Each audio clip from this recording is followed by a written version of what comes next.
নিজেকে বাঁচাতে আহিরি চাললো নতুন চাল। আহিরিকে যেন জেলে না যেতে হয়, সে যেন রাঙা চাল থেকে বাঁচতে পারে, তাই সে নিজেকে আহত করে হসপিটালে ভর্তি হয়। হ্যাঁ বন্ধুরা, এমনটা হতে চলেছে রাঙামতি ধারাবাহিকের আগামী পর্বগুলোতে। রাঙামতির শাশুড়ি মনে মনে ভাবছিল আহিরির বাইরে চলে যাওয়ার পিছনে নিশ্চয়ই রাঙামতির হাত আছে, কিন্তু রাঙামতি আহিরিকে কোথায় পাঠালো? এরপর আমরা দেখতে পাই আহিরি রাজেন্দ্র স্যারের সাথে দেখা করতে যায়। ঠিক ওই সময় বাইরে থাকা পুলিশ কর্মকর্তার মধ্যে একজন কর্মকর্তা সবাইকে সতর্ক করে দেয় যে আহিরি আসছে। তখন ভিতরে থাকা পুলিশ রাজেন্দ্র স্যারকে হুঁশিয়ার করে দেয় যে খবরদার, কোনো রকম প্রবলেম হলে আপনি কিন্তু ফেঁসে যাবেন, যা বলছি ঠিকঠাক মতো কাজ করবেন। আর পুলিশ অফিসার সেখানে একটা ভয়েস রেকর্ডার রেখে যায়। এরপর যখন আহিরি এসে রাজেন্দ্র স্যারের সাথে কথা বলে, তখন পুলিশের কথা মতো রাজেন্দ্র স্যার আহিরির মুখ থেকে সব কথা বের করে।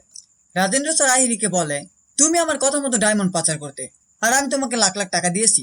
তুমি মিস ওয়ার্ল্ডের অনুষ্ঠানের দিন রাঙার ক্রাউনের ভিতর ডায়মন্ড লুকিয়ে রাঙাকে ভাসাতে চেয়েছিলে। এছাড়াও এয়ারপোর্টে জলের বোতলের ভিতর তুমি ডায়মন্ড ঢুকিয়েছিলে। আহিরি বলে, হ্যাঁ, তাতে কি হয়েছে?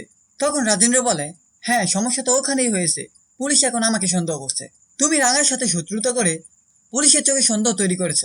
আমি খবর পেয়েছি পুলিশ আমাকে সন্দেহ করছে, আর আমি ফেসে গেলে তুমিও ফেসে যাবে। আহিরি তখন রাজেন্দ্রকে বলে, আমি এসব করেছি একলব্যকে পাওয়ার জন্য, আর আমি সেটা পেয়েও গেছি। আর সামনে আমার বিয়ে, আমি রাঙার সাথে আর কোনো শত্রুতা করবো না। আমি যা চেয়েছি তা পেয়ে গেছি। এরপর দেখা যায় আহিরি বাসায় ফিরেনি দেখে পুলিশ রাঙার সাথে এসে দেখা করতে। পুলিশ রাঙাকে বলে, আমরা যে আহিরিকে সন্দেহ করছি, আহিরি সেটা বুঝে জানি তো? রাঙা বলে, না তো, এটা তো বোঝার কথা না। একথা বলে পুলিশ যখন চলে যেতে চায়, তখন একলব্য তাদেরকে দেখে ফেলে। একলব্য পুলিশদের বলে, আপনাদের রাঙা ডেকেছে তাই না, এ বাড়িতে তদন্ত করার জন্য? তখনই একলব্যর ফোনে একটি আননোন নাম্বার থেকে ফোন আসে। ফোনটি রিসিভ করতে একটি ডাক্তার একলব্যকে বলে, আহিরি হসপিটালে ভর্তি, আপনারা জলদি চলে আসুন।